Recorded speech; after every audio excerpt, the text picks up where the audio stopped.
Sulawesi Selatan ini kita bersyukur pandemi COVID terus turun ya. Dan kita juga melihat hampir seluruh rumah sakit itu pasiennya turun drastis. Seperti misalnya rumah sakit Labuan Baji dari 150 pasien sekarang tinggal 50 ya.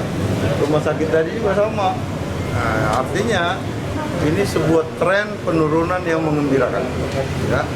Mudah-mudahan terus kita bisa kendalikan COVID-19 ini dan kita segera melakukan berbagai langkah-langkah untuk recovery ekonomi kita.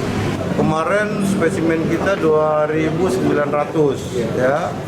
Sebelumnya 3.800 ya.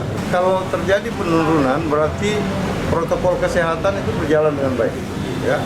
Tetapi kalau naik, nah berarti kita longgarkan lagi.